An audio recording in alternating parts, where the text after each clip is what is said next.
Good morning students, my self वर्मा। अपने पिछले video में मैंने तुम्हें बताया था कि कॉल्स इन एरियर और कॉल्स इन एडवांस का क्या ट्रीटमेंट होता है। इसके बाद issue of shares for purchase of assets, ये पार्ट होता है issue for consideration other than cash का। तो जब मैंने issue of share for consideration other than cash लिया था तो उसमें मैंने आपको समझा दिया था, तो इसको दोबारा नहीं लेंगे, आप उस वीडियो में अच्छे से देख सकते हैं। इश्यू ऑफ प्रमोटर्स, ये देखिए एक थोड़ा सा थ्योरेटिकल कंसेप्ट है। Issue of share to promoters, promoters को जब हम शेयर देते हैं तो उससे हमारा कुछ पैसा नहीं मिलता और ना वो हमसे कोई पैसा मांगने वाली सिचुएशन होती है। तो हम क्या करते हैं, उनको जो शेयर देते हैं वो हमारे गुडविल अकाउंट में डेबिट कर देते हैं। तो एंट्री होती है goodwill account debit to share capital particular जो भी है, जनरली इक्विटी शेयर ही होते हैं क्योंकि प्रमोटर्स ही कंपनी के वास्तविक प्रवर्तक ही उसके दिमाग में विचार आता है प्रमोटर्स के, तो वो इक्विटी शेयर वाली बात ही आती है। तो एंट्री हुई goodwill account debit to equity share capital account. यदि प्रेफरेंस शेयर क्वेश्चन में दे रखा है तो हम एंट्री करेंगे goodwill account debit to preference share capital account.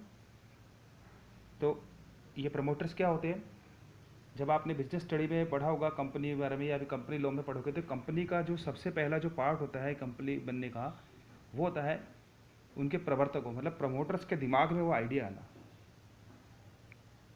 Promoters के दिमाग में आइडिया का। तो उसके लिए सारे काम चीज़ें वो करते हैं, शुरू से ले रजिस्ट्रेशन से लेकर सारे उसको एक्सिस्टेंस लाने तक के पोजिशन में सारा वर्क जो करते हैं। तो उसके लिए वो मेहनताना या जो भी चीज़ होता है तो उसके बदले वो शेयर ले लेते हैं, ये वही शेयर है। तो कुछ खास नहीं है, जब भी प्रमोटर्स को शेयर इशू करने की बात आएगी तो एंट्री होगी goodwill account debit to particular share capital account. तो यहाँ तक अपने पास हो चुका था। अब ये देखिए under subscriptions, over subscription and pro rata लो। Under subscriptions, as per Company Act 2013, at the present times no company can issue share at discount। ये चीज़ क्लियर है। तो डिस्काउंट पर तो होगा नहीं। अब स्थिति कौन सी बची, एट पर या प्रीमियम। तो प्रीमियम वाला मैटर बाकी है। तो यहाँ पर बात करें अंडर सब्सक्रिप्शन। अंडर सब्सक्रिप्शन जब मैंने जितने शेयर इशू किए उतने मेरे पास नहीं है, तो कितने वालों को हम शेयर इशू कर सकते हैं कि जब हम प्रॉस्पेक्टस करते हैं कंपनी के एसोसिएशन ऑफ आर्टिकल्स, अंतर नियम जो होते हैं उसके अंदर जो लिमिट देते हैं। तो अब ये तो है कंपनी से रिलेटेड जो फॉर्मेशन वाली बात है कंपनी लॉ के अकॉर्डिंग, पर एज पर कंपनी एक्ट तो ये कहता है कि भाई जो उसके मिनिमम सब्सक्रिप्शन की जो दे रखी है, लेकिन इनको कंट्रोल करने के लिए एक security exchange board of India 1992 के अंदर स्टेचुअरी कॉर्पोरेशन ने एक एक्सटेंस किया गया ताकि मतलब इनमें निगरानी कर सके और कोई फ्रॉड नहीं हो। तो उसकी गाइडलाइन है, उसने कहा कि 90% पे अगर से कम शेयर होते हैं तो शेयर इशू नहीं हो सकते। तो इसका मिनिमम सब्सक्रिप्शन 90% होना चाहिए। हाँ, अगर कंपनी कहते कि नहीं हम तो 95% करेंगे तो 95% वो मान्य होगा, लेकिन एज पर सेबी की गाइडलाइन के अकॉर्डिंग कोई भी कंपनी 90% से शेयर अगर सब्सक्रिप्शन होता है इश्यू के केस के अंदर तो वो अलॉटमेंट नहीं करेगी। तो अंडर सब्सक्रिप्शन ये देखिए, थोड़ा सा पढ़ लेते हैं इसको। Under subscription, the issue of side have been under subscribe when the company receives applications for less number of shares than offered to the public for subscription. तो अंडर सब्सक्रिप्शन क्या हो गया कि जितने इशू किए उससे लेस सब्सक्रिप्शन होगा। जैसे मान लो XYZ limited issued 5000 share and application received for 4000 और may be any other figure less than 5000।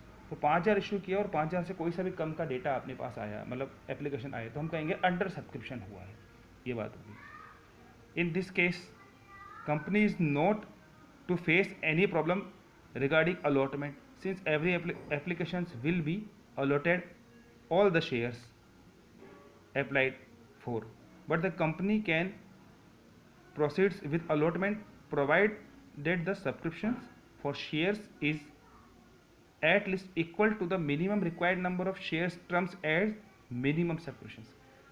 तो कंपनी के लिए कोई बड़ी बात नहीं है भाई, हमने 5000 के लिए इश्यू किया और 4000 के लिए आ गया, 3000 के लिए गया तो हम दे सकते हैं, पर लेकिन दिक्कत ये आती है कि भाई जो हमारा as per rule minimum subscription होना चाहिए तो वो चीज़ है, तो वो करेंगे।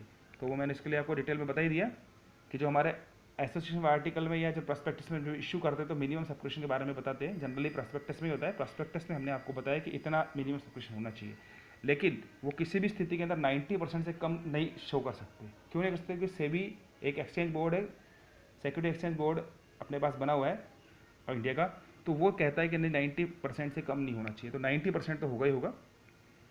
ओवर सब्सक्रिप्शन, ओवर सब्सक्रिप्शन जब हमने शेयर सॉरी, तो हमने इश्यू तो किया ज़्यादा, इश्यू तो किया एक लिमिट, जो भी अमाउंट जितना भी नंबर है शेयर्स इशू किए, और उससे ज़्यादा एप्लीकेशन आएगा। सपोज करो XYZ limited company issues 5000 share at the rate of amounts of ₹, but application received more than 5000 shares, maybe 6000, 7000, 8000, 10000, 15000, any other amount more than 5000। तो ये अपने पास होगा। दिस इज नेम, तो ये देखिए, when shares are issued by well managed and financially strong companies to the public. तो ऐसा कहा मतलब वेल मैनेज मतलब फाइनेंशियली स्ट्रॉन्ग, जैसे रिलायंस है, डाबर है, या और भी कोई रेपुटेड कंपनी अगर इशू करेगी तो डेफिनेटली उनके शेयर खरीदने वाले ज़्यादा होंगे जितने नंबर इशू करेंगे उससे। नई कंपनी के इसके अंदर ऐसा नहीं होता, तो वहाँ अंडर सिचुएशन आ सकती है। तो they often received more number of applications than that they offers through prospectus and intend to allot. This is known as oversubscription. In this situation, it's become necessary to refuse allotment to some application. इसका मतलब एक चीज़ तो स्थिति तय होगी, जब भी over subscription हो गया तो ये तो तय है कि हम रिफ्यूज करेंगे कि भाई एक स्थिति तो ये हो सकती है कि नहीं हम रिफ्यूज करना के आगे कि भाई हम तो नहीं देंगे शेयर, 5000 है, 7000 है कि 2000 को लौटा दो, मतलब रिफ्यूज तो करना है, ये तो तय है, शेयर तो कम ही दिए जाएंगे। हाँ, एक्सेज अमाउंट रिसीव्ड हुआ है उसको हम अगर अलॉटमेंट पे हमने इंस्टॉलमेंट में इशू किया है और एक्सेज अमाउंट आ गया तो उसको सेट करना अलग बात है, लेकिन रिफ्यूज तो हम करेंगे। रिफ्यूज करने के दो तरीके, एक 5000 देने, बाकी 7000 मान लो 12000 रिसीव्ड है, share issued 5000 and application received for 12000, तो 7000 को तो मना कर दो, नहीं देंगे, 5000 को छाड़ लो। पर ऐसा करने से कंपनी की रेपुटेशन दाव पे लग सकती है, पार्शलिटी का एक आरोप लग सकता है। 5000 कौन से चुने, जो 7000 एप्लीकेशन आया उसमें से 5000 जो चुने हैं वो तो है, लेकिन जो 7000 रिजेक्ट किए उनका बेस क्या है, इसका मतलब अपने चहेतों को दे दिया, ये भी आ सकता है।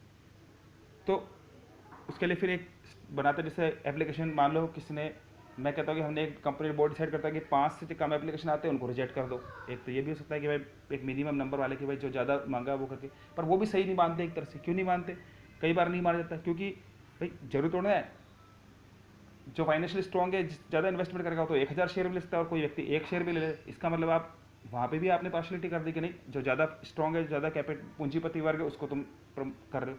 तो इन सबसे बचने के लिए कंपनी कहती है प्रोराटा। प्रोराटा का मतलब होता है आनुपातिक, कि ठीक है 5000 के लिए 12000 शेयर है, इसका मतलब 12:5 के अंदर हम शेयर इशू कर देंगे, कि जिसने 12 शेयर मांगे उससे हम 5 शेयर इशू कर देंगे।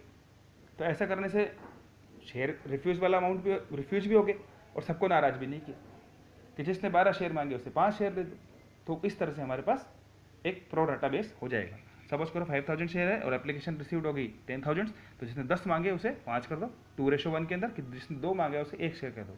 सपोज करो X applied for 100 shares, in this situation company issued 50 share to mister X, क्योंकि 100 के बदले कितने करेगी, 50 करेगी। तो ये हमारे पास एक होगी ओवर सब्सक्रिप्शन की सिचुएशन। तो देखिए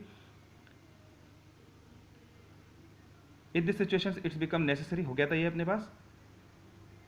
अब देखिए ये वाला देखिए, it is called pro rata allotment, वो मैं बता चुका हूं क्या होता है। In this case number of application share on the basis of number of shares applied for number of shares that the company intend to allot the total number for application seats. In case of over subscription, company has the following options। एक होता है rejection of excess applications and money return, वो मैंने बता दिया कि 12000 आए application देने, 5000 है, 7000 को पैसा लौटा दो रिफ्यूजिंग लेटर के साथ, जो भी अपने पास रिटर्न कर दो। तो एंट्री होगी, पैसा आने की एंट्री क्या होती है अपने पास स्थिति में, जब पैसा आता है तो एंट्री करते हैं bank account debit share application account, जब पैसा लौटाएंगे तो उल्टी एंट्री हो जाएगी, share application account debit to bank account, exchange application money return to applicants. Narration आप अपने हिसाब से भी लिख सकते हो, या application money on source shares refunded to applicants, जैसा भी उचित समझो। एक होता है exchange application adjusted forward sum due on allotment. तो कंपनी एक्ट के अकॉर्डिंग ये होता है कि एक्सेज, अगर इस तरह की एक्सेज सिचुएशन आई है तो हम जो भी ऐसा है हम उस समय रिटर्न नहीं करके हम क्या अलॉटमेंट तक रोक सकते हैं। अलॉटमेंट से भी किसका ज़्यादा है तो रिटर्न करना पड़ेगा, अभी प्रैक्टिकल में आगे देखेंगे हम। हाँ, अगर कंपनी इश्यू करते समय ऐसा कुछ कह देती है कि नहीं हम उसको मैक्सिमम लिमिट तक रोक सकते हैं, तो मैक्सिमम लिमिट कितनी होगी, first call, second call, final call तक, जितना पैसा वहाँ तक रोक लो, और उससे भी ज़्यादा है तब तक वो लौटाना ही पड़ेगा। क्योंकि जैसे मान लो किसी का पैसा पड़ा है 700 रुपये और जितने शेयर हम इश्यू कर रहे हैं उसका लेना ही अब तक हमारे पास 500 है, तो 200 तो लौटाने ही पड़ेंगे ना। तो वो वाली चीज़ आती है। प्रैक्टिकल में ज़्यादा क्लियर हो जाएगा ये, तो कोई चिंता वाली बात नहीं है। तो जब अलॉटमेंट के अगेंस्ट हम यूज करेंगे तो एंट्री क्या हो जाएगी, share application account debit to share allotment account. अगर कंपनी के internals rules association of articles के जो, या टेबल एफ तो नहीं कहूँगा क्योंकि टेबल एफ तो वो अपने आप होती है, अपने इंटरनेम कंपनी खुद बनाती है। तो जब कंपनी शेयर एप्लीकेशन के समय प्रॉस्पेक्टस के अंदर कंडीशन ये रहती है कि हम एक्सेस पैसा ज़्यादा रोकेंगे तो मैक्सिमम लिमिट तक रोक सकते हैं, मैक्सिमम लिमिट तक रोक सकते हैं। तो अलॉटमेंट के बाद भी जो पैसा कुछ बचता है और कंपनी उसे फाइनल कॉल तक रख सकती है, तो उसको हम कहाँ ट्रांसफर करते हैं, कॉल्स इन एडवांस में। एक बात ध्यान रखना, इस कॉल्स इन एडवांस के ऊपर आपको क्या देना पड़ेगा, ब्याज देना पड़ेगा। तो एंट्री होगी share application account debit to call in advance account. फिर कॉल्स इन एडवांस में सेटअप करने की वही एंट्री जो मैंने आपको पिछली बार बताया था। तो ये हो गया अपने पास। एक होता है पार्शियल एक्सेप्टेंस ऑफ एप्लीकेशन। तो पार्शियल एक्सेप्टेंस देखिए अपने पास, एक काम करेंगे, अभी तक थियोरेटिकल है, अब इसी को अच्छे से पढ़िए, फिर पार्शियल में चलो ले लो, छोड़ो। Partial acceptance of applications in some cases of company accepts the application of subscription partially. It means that the company does not allot the full number of the shares applied for. For example, if an applications has applied for 5,000 shares, allotted only 2,000 shares, then the applicant is said to have been partially accepted. The company may involve some formula for the accepting application partially in the making proportionate allotment, the pro rata allotment ये हो चुका है अपने पास, which means that the applications are allotted shares proportionately. In such in the case of the company adjust the excess share money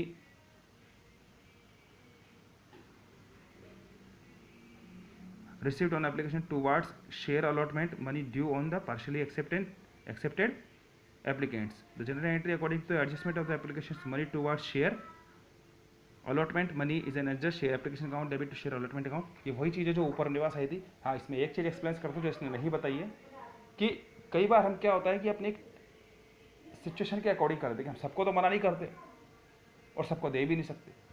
तो हम क्या करेंगे, एक लिमिट बना देंगे कि जैसे मान लो ग्रुप बना देंगे ए बी सी डी या फर्स्ट सेकंड थर्ड फोर्थ। तो पहला ग्रुप वो है जिसके अंदर जितने मांगे उतने ही शेयर कर दिए जाए।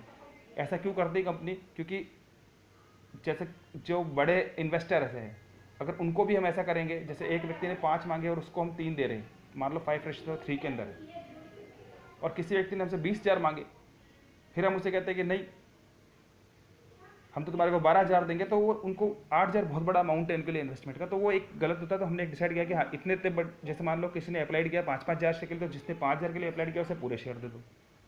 बाकी एक कहते हैं कि हम जिसने 1,000 शेयर तक शेयर किए तो उन्हें 600 शेयर दे दो, और जिसने मैं कहता हूँ 10-10 20-20 शेयर के टुकड़े मांगे, मतलब किसी ने 10 ले किसी ने 20 ले, जिन्होंने 100 से कम के लिए माना उन्हें पैसा लुटा दो। ऐसे मान लो अगर ऐसे 3,000 आते हैं तो एप्लीकेंट्स उन्हें लुटा दो। तो एक बन जाता है कि 3-4 स्लॉट बन सकते हैं कि एक ग्रुप वो होगा जिसने शेयर जितने अप्लाइड किया उतना ही दे दिया, दूसरा ग्रुप वो हो जाएगा जितना अप्लाइड किया उससे थोड़ा कम दिया है प्रो डाटा बेस पे, तीसरा ग्रुप वो हो जाएगा कि जिसको हमने रिजेक्ट किया और रजिस्ट्रेशन लेटर के साथ पैसा लौटा दिया है। अब इसमें प्रो डाटा वाले में और भी हो सकते हैं, जैसे मान लो एक ग्रुप ऐसा है जिसको प्रो डाटा जैसे मान लो 2,000 1,000 मतलब 2:1 के अंदर कर दिया, कोई एक थोड़ा होगा इसको 3:1 में भी कर सकते हैं। तो ये एक सिचुएशन अपने पास आ सकती है, उसमें अपन एक टेबल बना के अपन पैसा अमाउंट का कैलकुलेशन के लिए एंट्री निकालेंगे, तो वो भी कोई बड़ी सिचुएशन नहीं है। तो आज हमने देखा अंडर सब्सक्रिप्शन, ओवर सब्सक्रिप्शन, इनकी एंट्री किस तरह से होती है। इसके बाद इलस्ट्रेशन लेंगे, तो इलस्ट्रेशन कल लेंगे अपन, कल से मेरा मतलब नेक्स्ट वीडियो में लेंगे। तो आज के लिए इतना ही। अभी आप अच्छे से इनको पढ़ना, ओवर सब्सक्रिप्शन और अंडर सब्सक्रिप्शन क्या होता है, और ताकि आपको जो मैंने पढ़ा है वो अच्छे से क्लियर हो जाएगा। वीडियो ज्वाइन करने के लिए बहुत बहुत धन्यवाद। Thank you very much. पसंद आए तो लाइक ज़रूर कीजिएगा और मेरे चैनल को सब्सक्राइब भी करें। धन्यवाद।